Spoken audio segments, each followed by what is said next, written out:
On va chanter, on va chanter, on va chanter. E boa noite para você que está nos acompanhando. Começa agora mais um Intercomunica. E hoje temos uma entrevista especial com a psicóloga Paloma. Serge, on dit quoi? Crois-moi. On va chanter. Allons-y. Acredite, você tem valor. Crois-moi. Diga sim à vida, não ao suicídio. Acredite, Crois-moi. você tem valor. T'as la valeur. Diga sim à vida, não ao suicídio. Força, fé e esperança. Na vida é bom guardar as alianças. No suicídio é bom manter distâncias, voltar a sonhar que nem crianças. Todos somos defensores desta lida. Sua vida é um bem precioso. Te falo que a morte não resolve, não. Acredite no amor, que é a solução. Acredite, Crois-moi. você tem valor. Diga sim à vida e não ao suicídio. Acredite, você tem valor. Diga sim à vida e não ao suicídio. Acredite nessa vida, você tem valor. Tendo a esperança, ela tem sabor. Essa campanha foi feita ao seu favor. Crois-moi. On dit Força, fé e esperança. Na vida é bom guardar as alianças. No suicídio é bom manter distâncias, voltar a sonhar que nem crianças. Todos somos defensores desta lida. Sua vida é um bem precioso. Te falo que a morte não resolve, não. Acredite no amor, que é a solução. Acredite, Crois-moi. você tem valor. Diga sim à vida e não ao suicídio. Acredite, você tem valor. Diga sim à vida e não ao suicídio. Crois-moi. Estamos de volta com o nosso Intercomunica agora para dar a introdução à nossa entrevista. Primeiramente, boa noite, Paloma, tudo bem com você? Boa noite, Eduardo, tudo bem? Então seja bem-vindo ao Intercomunica. Hoje sala cheia aqui, estúdio cheio também, com muitos integrantes, não todos, né? Mas enfim. Hoje é dia 7 de setembro de 2019. Fazem 197 anos que Dom Pedro, às margens do rio Ipiranga, gritou independência ou morte. Desde então, vivemos aqui morrendo no Brasil. Mas enfim, isso não é o tema do programa de hoje. Já vamos dar sequência, início à nossa entrevista. Estamos no Setembro Amarelo, mês de conscientização e prevenção ao suicídio. Então vamos à nossa primeira pergunta, Paloma, que é mais para dar uma introdução mesmo. Qual o motivo da escolha do mês de setembro? Por que setembro para ser o Setembro Amarelo? Então, Eduardo, a razão foi o Dia Mundial de Prevenção ao Suicídio, que é comemorado na terça-feira, no dia 10. Todo ano, dia 10 de setembro, comemoramos o Dia de Prevenção ao Suicídio.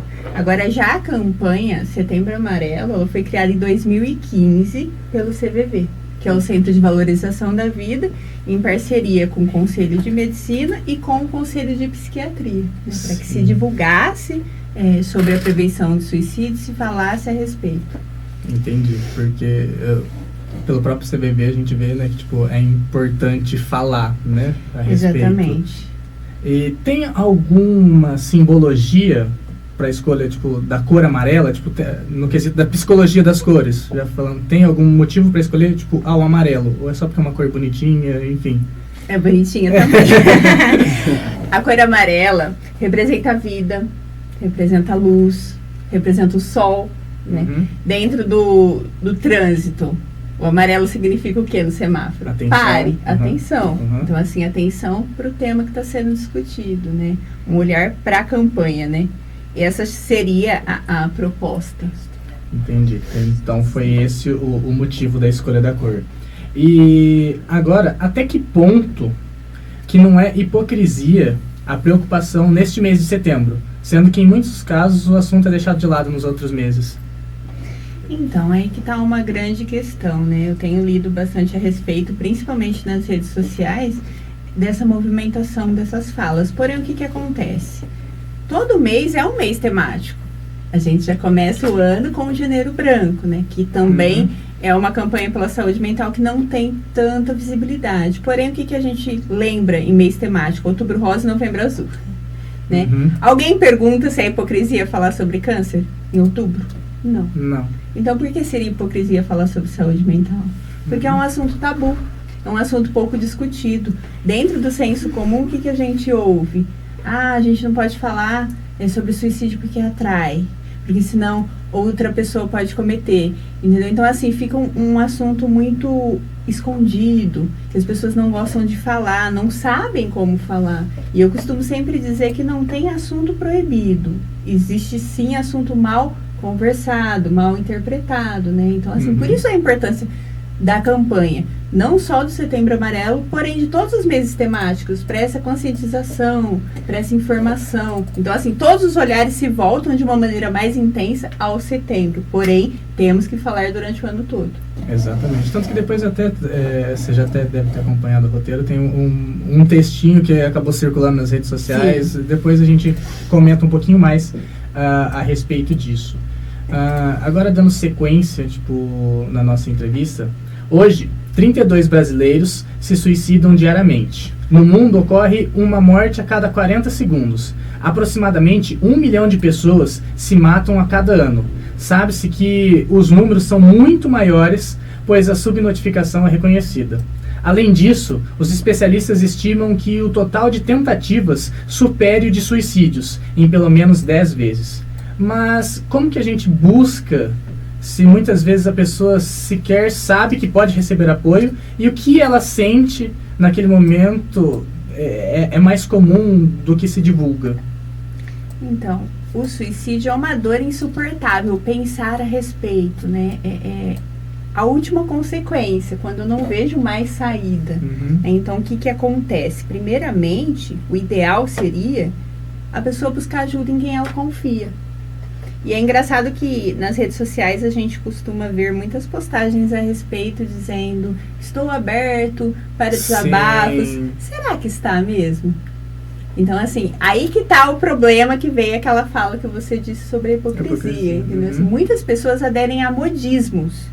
Então, por que a gente está falando aqui? Para mostrar que a campanha é algo sério, é algo que merece sim ser conversado. Porém, assim, se eu não me vejo em condições de falar sobre, se eu não tenho estrutura emocional, se eu não tenho preparo, que muitas vezes, dificilmente alguém terá um preparo para lidar com esse tipo de situação, né? Porém, o que eu posso fazer? O que todo mundo pode fazer? Ter uma escuta empática. E o que é uma escuta empática? Acolher o sofrimento do outro, se dispor a ouvir, porque atualmente a gente não tem muito esse tempo para ouvir, né? Por exemplo, a gente está aqui conversando, será que todas as pessoas estão ouvindo lá em casa? Mas será que alguém não está no celular? Ou alguém está vendo TV e ao mesmo tempo o rádio está ligado? Então, assim, a gente não tem uma escuta ativa, né? Que é voltar totalmente para o outro. Por exemplo, aqui a gente está no estúdio com vários integrantes, né? Eu não posso começar a conversar de maneira particular só com você. Eu tenho que buscar um lugar reservado, eu tenho que buscar um lugar calmo, tranquilo. E muitas vezes, se eu não sei como agir, o que você pode dizer é muito simples: eu tô aqui para você. Você quer falar a respeito? Entende? Assim, então são ações pequenas, ações simples. Já se eu percebo se a pessoa está em risco suicida mesmo, se ela está num estado muito extremo, eu preciso acionar um familiar, eu preciso acionar um responsável. Porém, porque quando a pessoa está com a ideação, tudo pode se tornar uma arma em potencial, né? Então eu tenho que me certificar que ela não está próximo a facas, a inseticidas, a coisas que realmente possam levá-la a cometer esse ato.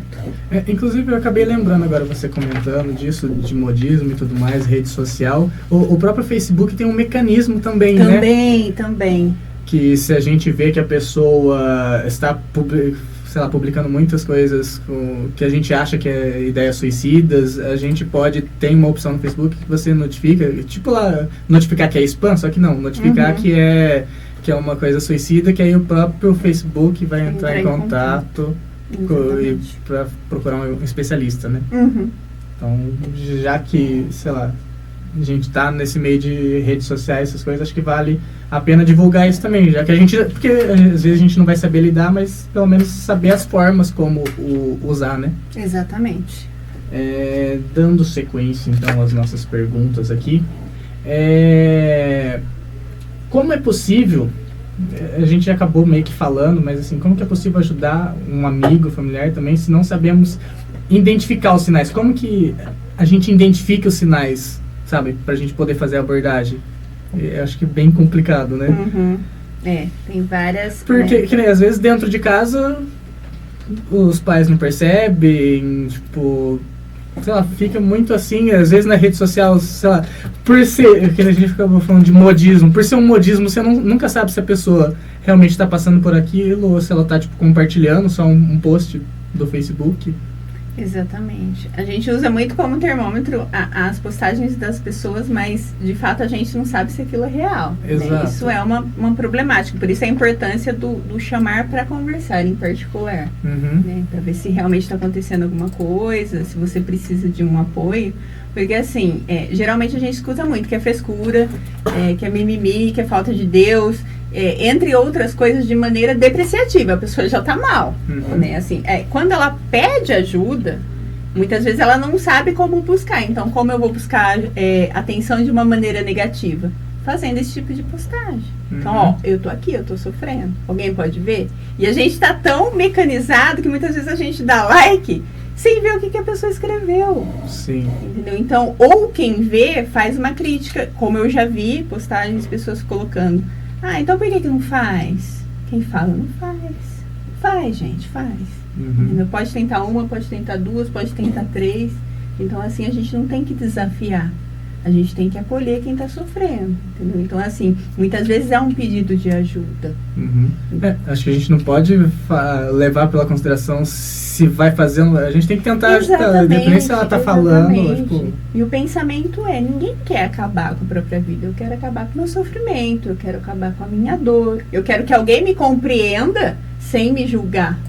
Acho que essa é a máxima mesmo. E orientar a buscar uma ajuda profissional, principalmente, né? Aí a pessoa geralmente costuma ser muito resistente. Sim. Né? Tanto a buscar o psicólogo, quanto a buscar o psiquiatra, quanto a buscar um serviço de saúde, né? Que aqui na cidade a gente tem um CAPS, exato, né? Que realmente é voltado para a saúde mental, porém, assim, é necessário. Então, assim, se eu não tenho essa força, eu preciso buscar em alguém. Né? Então, assim, eu me proponho a ir com você. Eu vou com você até o médico, eu marco, eu vou com você até o psicólogo, eu vou até o CAPS, eu vou até o serviço de emergência se for um caso mais extremo, até o hospital. Porque geralmente, assim, às vezes a pessoa, ela somatiza todo esse sofrimento, toda essa angústia. Então, assim, eu posso ter dor de cabeça, eu posso ter uma crise de pânico, que se assemelha muito a um infarto, a um AVC. Então, eu tenho sintomas físicos.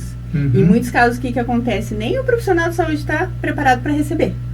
Então, eu falo, você aqui de novo, tá tirando vaga de alguém que precisa. Então, assim, a gente tem que ter um olhar mais cuidadoso até sobre isso, né? Sobre a questão da recepção do profissional de saúde na questão suicida.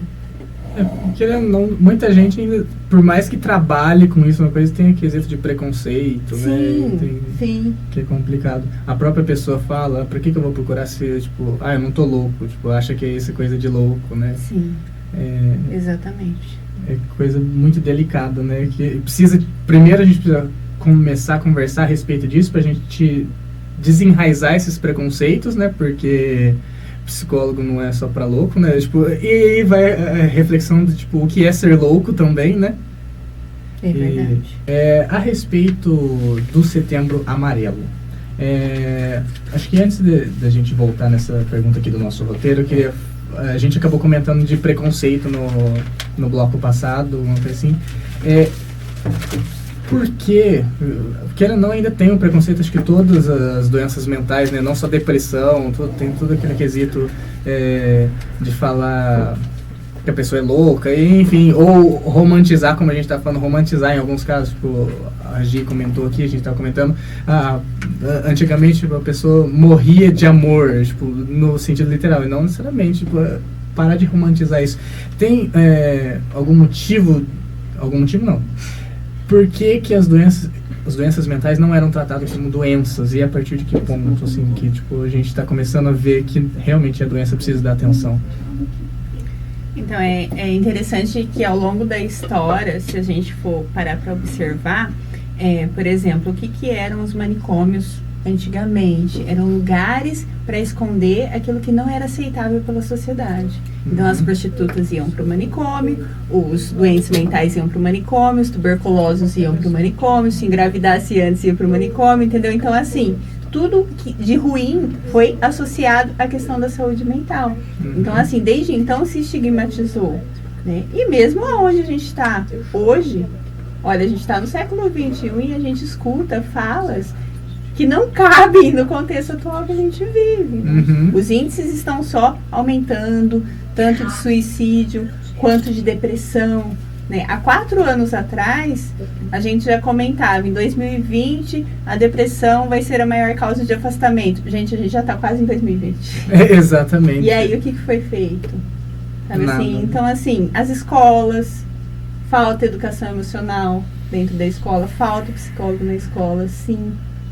Sabe, na questão da própria polícia, seria necessário ter esse respaldo emocional. Então, a gente vê essas faltas, esses buracos, né? E outra questão também, se associava muito à questão do psicólogo, por exemplo, vai buscar o psicólogo pessoas de um poder aquisitivo maior. Exato. Entendeu? Então, assim, fez-se muito essa diferenciação. Né? Então, assim, até hoje a gente ouve coisas parecidas, né? Por isso a importância da campanha, por isso de falar sobre saúde mental, né? É uma luta constante. Realmente a gente não pode deixar de lado a respeito disso. E agora, entrando, já voltando falando do suicídio, quais são os maiores motivadores ao suicídio aqui no Brasil, a nível Brasil mesmo? Então, Eduardo, é uma combinação de fatores, né? Sejam eles psicológicos, emocionais, socioculturais, filosóficos e até religiosos também. Né? Só que assim, a maior parte dos casos de suicídio aqui no Brasil, a gente pode atribuir a questão de transtornos mentais não tratados, transtornos mentais não cuidados.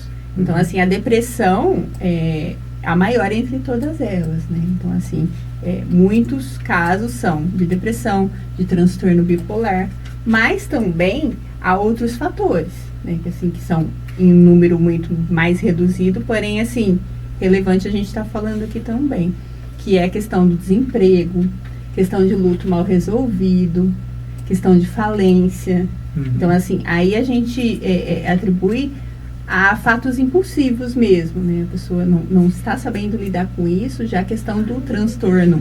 Por questão da saúde mental é diferente, né? O transtorno mental, muitas vezes a pessoa tem a doença, tem o transtorno e não é tratado, não é cuidado. E tudo aquilo que a gente não cuida, a tendência é que cresça, que piora.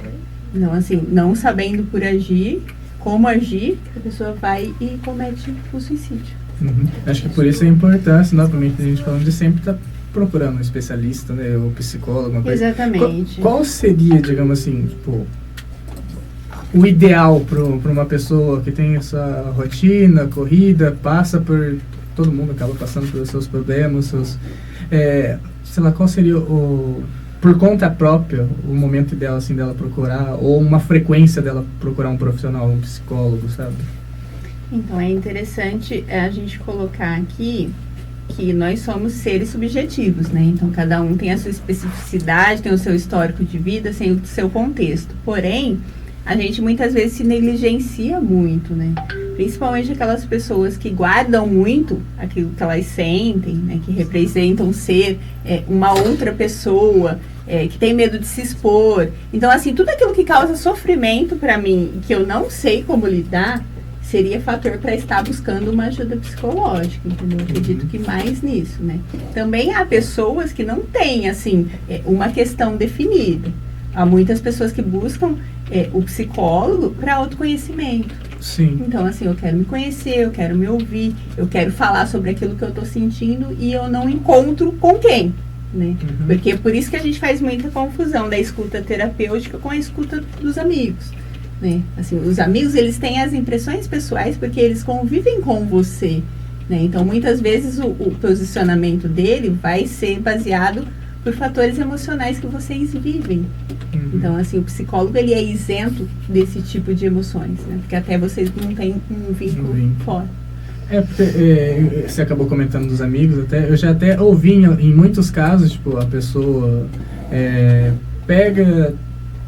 acabou de sair de uma reunião que se divertiu com os amigos, alguma coisa assim, sabe, extrovertiu e fala, psicólogo pra quê? Preciso de momentos assim, tipo, eu acho que é bom a gente diferenciar isso também. É importante a gente ter os momentos, acho que entre amigos, essas coisas, mas também não pode tirar o valor, porque não quer dizer que, tipo, que você tá rindo, teve horas boas ali, que você deixa de precisar, né? Como a questão da depressão. As pessoas depressivas, elas trabalham, elas vão à escola, elas podem estar aqui conosco e a gente não sabe. Então está estampado no meu rosto, olha, eu tenho depressão. Alguns casos, sim. Já são mais intensos, né? Mas, assim, há vários tipos de depressões também, né? Então, em alguns casos, a pessoa até fala, né? Tem pessoas que não têm essa... digamos assim, medo de comentar. Eu tenho, sei lá, eu utilizo remédio e tudo mais. Tem pessoas que não têm. Mas a maioria não fala, né, gente? A maioria não fala. Justamente por medo do julgamento, né? Exatamente. Dando sequência, então, nosso cronograma de perguntas. Quanto ao transtorno bipolar, que você acabou comentando, em alguns casos eu já ouvi falar também que o transtorno bipolar e depressão, sei lá, são as doenças do século. Como que a gente identifica o transtorno bipolar e como que a gente não confunde com uma simples mudança de humor corriqueira? Porque também, nesse caso, eu já vou colocar um outro adendo, também a gente não pode fechar os olhos também para a indústria farmacêutica que acaba lucrando com isso em alguns quesitos de, a pessoa tem bipolar, vamos receitar remédios, essas coisas. E não necessariamente ela tem o transtorno bipolar. Exatamente. Aí você chegou num ponto bastante interessante, né? Nós, enquanto seres humanos, a gente quer que as coisas se resolvam de maneira muito rápida, né? Então, muitas vezes, o que a pessoa pensa? Eu não estou bem, vou no psiquiatra, ele me passa um remedinho aí e vai ficar tudo bem. E não é só assim. O remédio, ele age de maneira química no seu organismo, né? Só que, assim, fator comportamento, mudança de vida, de estilo de vida, é com você. Então, assim, a terapia te ajuda nesse quesito, né? Então, assim, o transtorno bipolar, não só o transtorno bipolar, como a maioria das doenças mentais, elas são muito banalizadas, né? Então, quantas vezes a gente já não escutou por aí pessoas falando, eu tô meio bipolar hoje, né? Hoje eu tô na bad, eu estou depressivo, né? E nem sempre está, né? Porque tristeza faz parte da condição humana. Todo mundo tem tristeza em algum momento. Ninguém é 100% feliz. Só que a tristeza, ela passa. A tristeza da depressão não passa. Então, eu posso ter todos os motivos do mundo para estar bem, para estar alegre, e eu estou triste. E justamente por isso, fulano, mas você tem tudo, por que você tá assim? Não é um querer. Alguém quer quebrar a perna? Alguém quer ter câncer? Não, ninguém quer. Gente, assim, é uma doença, enquanto doença tem que ser tratada com o respeito que a doença merece, né? Agora, na questão do bipolar, ele precisa ser diagnosticado, sim, mas diagnosticado pelo profissional da saúde, não pelo Google. Eu não posso lá, tô me enquadrando em tudo, né? E não é assim. Porque essa variação de humor, gente, é de um extremo mesmo, ao outro. Então, assim, ao mesmo tempo que eu estou eufórico, que eu estou na fase maníaca, que eu quero fazer tudo, que eu quero sair, que eu quero beber. Então, assim, é tudo demais.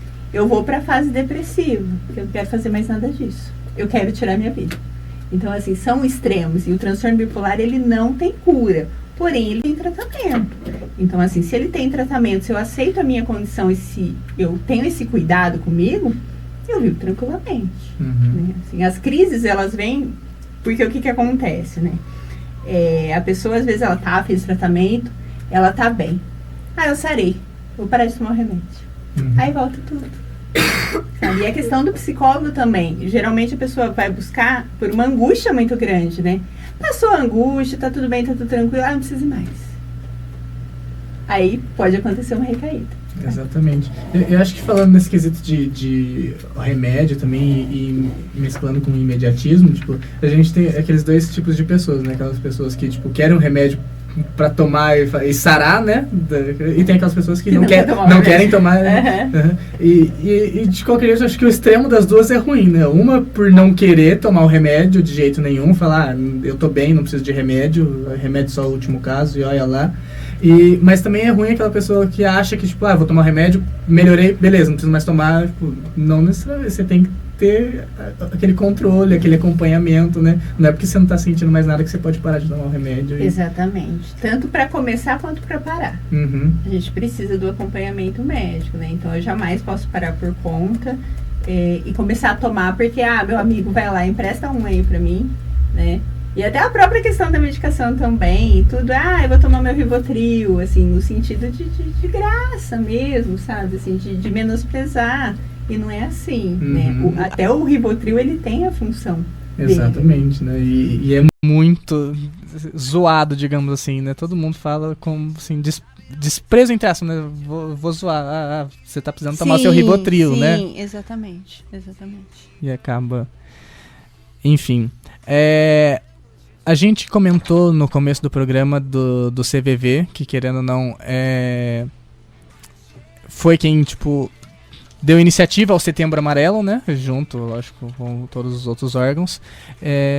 Qual é a importância do CVV? Acho que o próprio nome já diz, né? Centro de Valorização da Vida, né? Ele é de extrema utilidade pública e o CVV, para quem não sabe, ele foi criado desde 1973. Então, assim, nós estamos em 2019. Olha quantas pessoas foram assistidas, né, ao longo de todo esse período, né? Então, assim, como que funciona o CVV? Se tem a linha 188, que você liga, né, para entrar em contato, lá terão os atendentes, eles não são profissionais da área de saúde, porém, eles tiveram um preparo para fazer esse primeiro acolhimento. Então, assim, eles vão saber acolher o seu sofrimento, eles vão saber te orientar.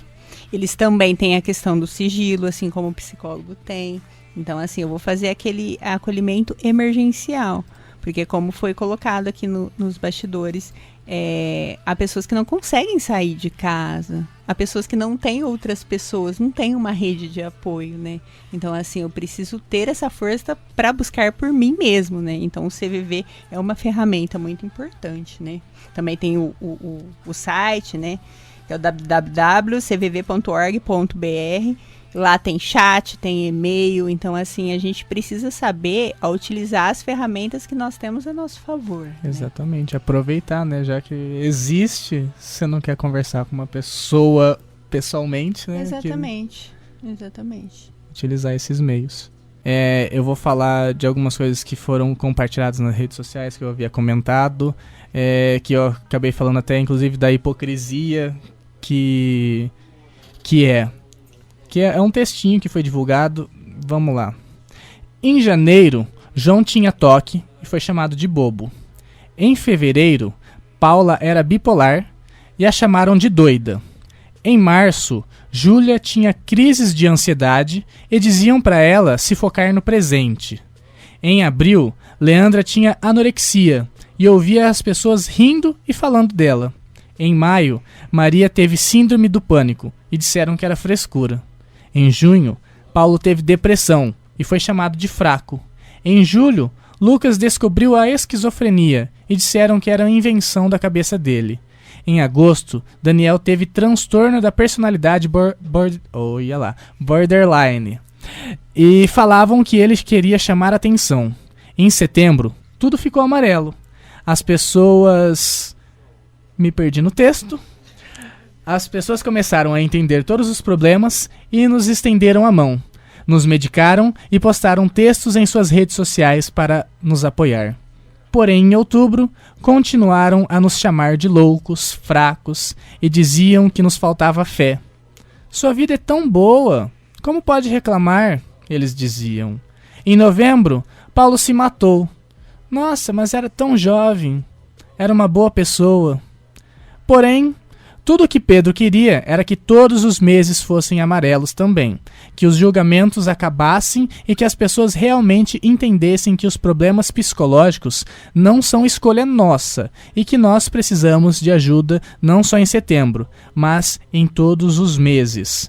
E agora tem um complemento que eu acabei recebendo depois até do que eu mandei pra você, Paloma, que é tipo um complemento pra esse texto, tipo, em dezembro, todos os hipócritas posaram juntos para a foto de Natal, porque dezembro é Natal, é onde a hipocrisia reina na família.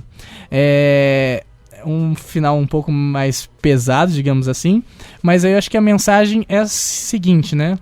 A partir de hoje, fazer o Setembro Amarelo ser presente em todos os dias do ano, né? Que você mesmo acabou comentando no começo do programa que não é o quesito da hipocrisia, mas é um movimento que a gente precisa estar falando, mas que realmente precisa estender a todos os dias, né? Eu queria só que você comentasse um pouco a respeito do texto.